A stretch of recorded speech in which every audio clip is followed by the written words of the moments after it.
પોલીસને પડકાર ફેંકતા બુટલેગરો જેતપુરના કેરાળેશ્વર મંદિર નજીક આવેલ છે જંગલ વિસ્તારમાં દેશી દારૂનું ઉત્પાદન.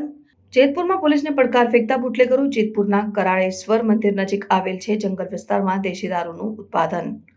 ભાદર નદીના કાંઠે જંગલ વિસ્તારમાં દેશી દારૂની ભટ્ટીઓ ધમધમી રહી હતી.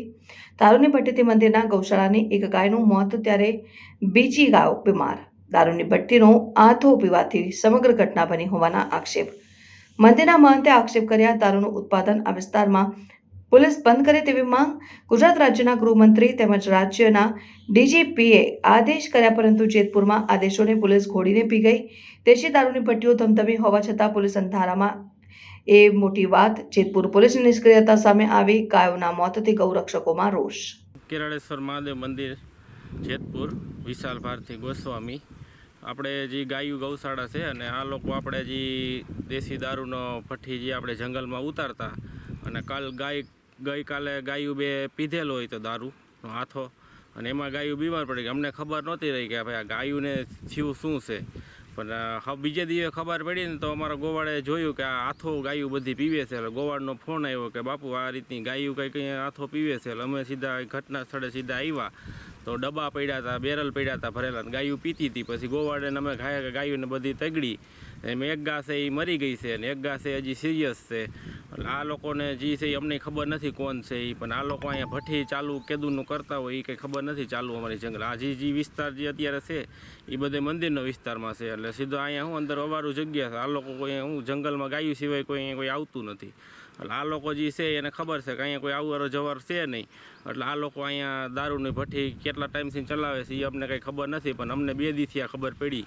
એ ગાયું બીમાર પડી એટલે એમાં અમે જોયું મેં આ ગાયું બીમાર પડી છે તો આને થયું છે હું અમે ડૉક્ટરને બોલાવ્યા હતા, પણ એ કંઈ ખબર ન પડી. બીજે દિવસે ખબર પડી કે આ પીવાથી કારણે ગાયને અમારે કાલે આવું થઈ ગયું. એમ એક ગા દેવ થઈ ગઈ છે ને એક ગા હજી સિરિયસ છે, એમ ખાતી નથી પીતી. તમને કેમ ખબર પડી કે દારૂના હાથા પીવાથી ગાયનું મોત થયું? એમાં હું કાલે અમને ખબર પડી ગઈ, સાહેબે કીધું કે આ ગમે વસ્તુ કંઈક ખાઈ પી ગઈ છે એમ, એવી વસ્તુ એના હિસાબે આખું શરીર જકડાઈ ગયું છે અને આમ ઊભી થઈને પડે, ઊભી થવા જાય ને પડે, ટૂંકમાં નસો ન ચડી ગયો હોય એ રીતની ગાયો કરતી હતી. એટલે અમને તો ખબર નહોતી કે આ વસ્તુ પીધેલી, પણ આજ અમને ખબર પડી. સવારે ગાયો ગોવાળે રહી જ્યાં લાઈવ જોયું ને આમ કે પીતી હતી બેરલમાં, એ જોયું. પછી એને ફોન કરેલો કે આ ગાયું આવું કંઈક પીવે છે, તમે આવો ગાય. કે અમે અહીંયા આવીને જોયું હતા તો બાસ એવી આવતી હતી આથાની. એટલે ગાયું સીધી તગડ્યું, અમે સીધી મંદિરે વહી ગયું ગાયું. શું તમારી માંગણી? અમારી માંગે આ જે હોય એ પકડાઈ જવું જોઈએ અને કંઈક સરકાર કે પોલીસને કીધેલું અમે સવારે, અને આ ગમે કડક ને કડક કાયદેસર કાર્યવાહી કરવામાં આવે. આ રીતનું કે હું આવી રીતનું ગમે અહીંયા કોઈ વસ્તુ કરવી ન જોઈએ એમ, કે હું કોઈ મૂંગા પ્રાણી છે ગમે કોઈક પીવે તો એને તો બિચારી જો ગા વહી ગઈ, એક ગા સિરિયસ, એને તો ખબર નથી પડવાની. કેટલી ગાયો ત્યાં પહોંચી? અત્યારે સવારે ગાયો હતી નાના મોટા 45 ગાયો. એમાં 10-15 ગાયો પીતી હતી, બધીને તગડેલી અમે આઈ નજરે જોયેલી પીતી હતી. એક ગાય કેટલાની હશે? એક ગા આશરે 45,000ની ગા છે ને એક હજી જે 5 લીટર દૂધણી ગા છે. એ કાલની હજી ખાતી જ નથી. એમને રંજીસનને બધું ડૉક્ટરને મારેલું પણ હજી કાંઈ ખાતી નથી. એમને હજી સિરિયસ જ છે. ડૉક્ટરે તમને એવું કીધું કે હા, એને ડૉક્ટરે અમને કીધું કે ગમે વસ્તુ એવી ખાઈ ગયેલી છે ને આખું શરીર અકળાઈ ગયું એનાથી, પણ ડૉક્ટરને ખબર નહોતી કે આ વસ્તુ કરેલી છે એમ, પીધેલી છે એમ. પછી અમને આજે પાકી ખબર પડી ગઈ કે આ વસ્તુ પીધેલી, એના કારણે જ આ વસ્તુ થયું છે. પોલીસને જાણ કરી? પોલીસને જાણ કરેલી. શું કીધું પોલીસે?